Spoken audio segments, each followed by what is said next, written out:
तो धुरंधर the revenge का trailer हमारे सामने निकल चुका है। आई एम श्योर भाई आपने बहुत बार देख लिया होगा, मैंने भी बहुत बार देखा है उसको। बट जब मैं ट्रेलर दिख रहा था तो मेरे को रियलाइज हुआ कि यहाँ पर काफी सारी डिटेलिंग दे रखी है, जिसे कहते हैं peak detailing by Aditya Dutt. And मेरे को काफी सारी चीजें नोटिस हुई जिसने मेरे को थोड़ा सा क्यूरियस किया, तो मैं थोड़ा सा रिसर्च करने गया। इसमें मेरे को काफी सारी डिटेलिंग वगैरह देखने को मिली, बट मैंने टॉप 10 मेरी तरफ से मैंने ऐसी डिटेल्स निकाल के दी है जो मे भी शायद आपने मिस कर दी हो। और आज की इस वीडियो में हम यही डिस्कस करने वाले हैं कि ऐसी कौन सी डिटेल्स जो मे भी आपने मिस कर दी हो। स्टार्ट करते हैं इस वाले सीक्वेंस से। यहाँ पर ट्रेलर के स्टार्टिंग में आप देख सकते हो कि यहाँ पर जो रहमान बलोच का जो पोस्टर है उसको फाड़ा जा रहा है और साइड में आपने इस बंदे को नोटिस करा। मोस्ट प्रोबेबली आपने इस बंदे को मिस कर दिया होगा ट्रेलर के टाइम पे, बट मैं बता दूं ये है अरशद पप्पू। अगर आपको याद नहीं अरशद पप्पू कौन है, तो फर्स्ट पार्ट में जमील जमाली दो लोगों के साथ मिलकर यहाँ पर रहमान बलोच को किडनैप प्लस मारना चाहता है। इसमें से एक होता है एसपी चौधरी असलम, दूसरा होता है अरशद पप्पू, जो कि जो रहमान बलोच का जो गैंग है उसका जो राइवल गैंग होता है उसका लीडर होता है। और अब जब रहमान बलोच है नहीं, यहाँ पर एक वॉइड क्रिएट हो चुका है और इसी बात का फायदा अरशद पप्पू उठाएगा, क्योंकि रहमान का जो भाई है उजैर वो इस कंडीशन में होगा नहीं कि वो रूल कर सके, क्योंकि वो ग्रीव कर रहा होगा इस टाइम पे। और यहाँ पर एंट्री होगी अरशद पप्पू की। इस वाले सीन में आप देख सकते हो कि जो जसकीरत उर्फ हमजा है वो यहाँ पर ट्रेनिंग कर रहा है। यहाँ पर टी शर्ट के पीछे लिखा हुआ है बलिदान और साथ ही साथ में एक लोगो बना हुआ है। अगर आपको इस लोगो के बारे में नहीं पता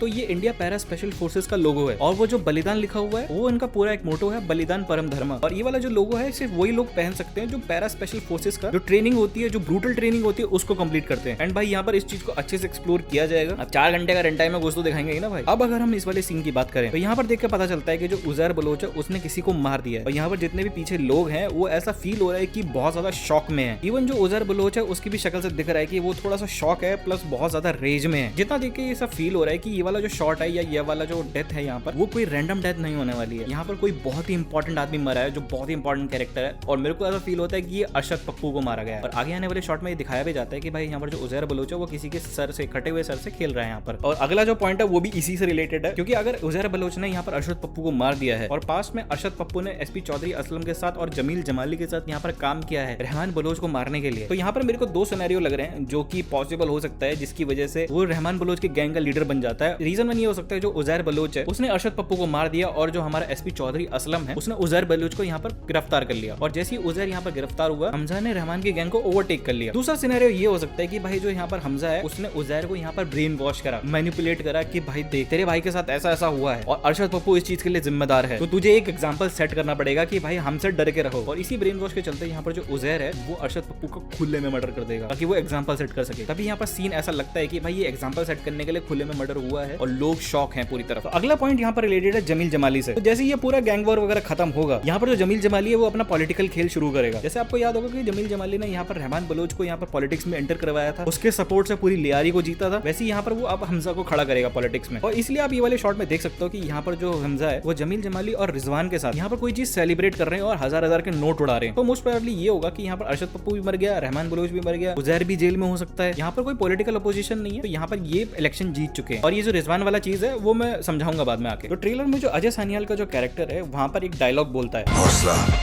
ईंधन, बदला। पार्ट 2 में जो ये वाली लाइन है वो इसका मोटो होने वाली है। जैसे पार्ट 1 में था नजर और सब्र, क्योंकि पार्ट 1 में हमजा जो है रहमान बलोच की गैंग में एंटर करना चाहता है और सबसे ज्यादा इंपॉर्टेंट होता है जब किसी के गैंग में एंटर करते हो कि आपको सब्र रखना है और नजर रखनी है सारे गैंग लीडर्स पे। तो सेकंड पार्ट में होने वाला है हौसला विच इज लाइक करेज, ईंधन विच इज लाइक फ्यूल, बदला। यहाँ पर जो आपका करेज है वो फ्यूल करेगा आपको बदला लेने के लिए। बदला किस चीज का? इंडिया का बदला लेने के लिए। तो यहाँ पर आप इस शॉट में जब चौधरी असलम को देखते हो तो इसको देख के ऐसा लगता है कि भाई ये पहली बार लियारी में एंटर करने वाला है, क्योंकि भाई जब तक रहमान बलोच था वो लियारी में एंटर नहीं कर सकता था, तो अब रहमान बलोच भी नहीं रहा और मोस्ट प्रोबेबली ये लियारी के अंदर घुस के जितना भी गैंग वगैरह है उसको पूरा रोक देगा। तो मैंने रिजवान वाला पॉइंट वहां पर उठाया था, अब मैं यहाँ पर इसको कंप्लीट करता हूँ। यहाँ पर आप इस कैरेक्टर को देख सकते हो, ये है रिजवान। आपने ये चेहरा थोड़ा देख ले तो लग रहा होगा। तो आपको याद होगा फर्स्ट पार्ट में जब वो जूस की दुकान पर काम करता है तो वहां पर हमजा को एक कैरेक्टर से इंट्रोड्यूस करवाया जाता है जो अरशद पप्पू की गैंग में काम कर रहा होता है, उसका नाम होता है रिजवान। तो बेसिकली ये भी ऑपरेशन धुरंधर का पार्ट है। और यहाँ पर इस वाले शॉट में जो जसकीरत है उसके साथ जो ट्रेन कर रहा है, जो फाइट कर रहा है वो भी रिजवान ही है। मतलब ये पहले एक साथ ट्रेन कर चुके हैं, तो मतलब ये भी ऑपरेशन धुरंधर का पार्ट है। तो मोस्ट प्रोबेबली जब यहाँ पर अरशद पप्पू की डेथ हो जाती है, मतलब अरशद पप्पू को मार दिया जाता है, तो रिजवान यहाँ पर हमजा की गैंग में शामिल हो जाता है। अगला और आखिरी पॉइंट जो मेरे को बहुत ज्यादा हिट हुआ, यहाँ पर इस वाले शॉट में जो मेजर इकबाल है वो बोलता है, हिंदुस्तानी काफिर का सर काटकर मुशर्रफ के दस्तरखान पर रखा था मेजर इकबाल ने। तो यहाँ पर इस वाले डायलॉग से हमें पता चलता है कि जो ये मेजर इकबाल है ये मुशर्रफ के लिए यहाँ पर काम करता था। और रियलिटी में बताऊं तो जो मुशर्रफ है वो स्टेट स्पॉन्सर्ड टेररिज्म का यहाँ पर चार्जेस उस पर लगे हैं और वो करवाता भी था। और यहाँ पर जो ये वाला डायलॉग बोला गया है मेजर इकबाल के की तरफ से। ये कोई फिक्शन नहीं है, ये रियल इंसिडेंट पे बेस्ड है। यहाँ पर जो बीहेडिंग की बात हो रही है वो रियल लाइफ में मेजर इकबाल ने एक इंडियन सोल्जर जो 17th मराठा लाइट इन्फेंट्री के जो सोल्जर हैं जिनका नाम था भाऊ साहिब मारुति तालेकर, ये उनकी बात की जा रही है। ये वाला इंसिडेंट हुआ था 27 फरवरी 2000 में during an ambush at Ashoka listening post, जो कि लोकेटेड है नौशहरा सेक्टर में, जो कि JNK में है। यहाँ पर एक मिलिटेंट ग्रुप आया था जिसको लीड किया था इलियास कश्मीरी ने, जो मेजर इकबाल का कैरेक्टर उसी से इंस्पायर्ड है। इन्होंने 7 इंडियन सोल्जर्स को मार्टर करा था और इलियास कश्मीरी ने यहाँ पर सिपाही तालेकर को बीहेड करा था, जिसको लेके इलियास कश्मीरी जो है वो मुशर्रफ के पास गया था और इस चीज के लिए इलियास कश्मीरी को 1 लाख रुपए, मतलब जो पाकिस्तानी रुपए हैं, वो ग्रांट किए गए थे। तो ये थी जितनी भी डिटेल्स जो मैं निकाल के ला सकता था। मैं एक और वीडियो पे काम कर रहा हूँ, यहाँ पर जो जसकीरत सिंह रंगी और जो हमजा का कैरेक्टर है उसकी ओरिजिन क्या है उसके बारे में हम डिस्कस कर सकते हैं। उसके बारे में थोड़ा सा रिसर्च करने की कोशिश कर रहा हूँ। मे बी अगर आप इंटरेस्टेड हो तो डेफिनेटली लाइक जरूर मारना। पहले वीडियो अच्छी लगे तो लाइक करना, चैनल को सब्सक्राइब करना। मैं मिलता हूँ नेक्स्ट वीडियो में, तब तक के लिए जय हिंद, वंदे मातरम।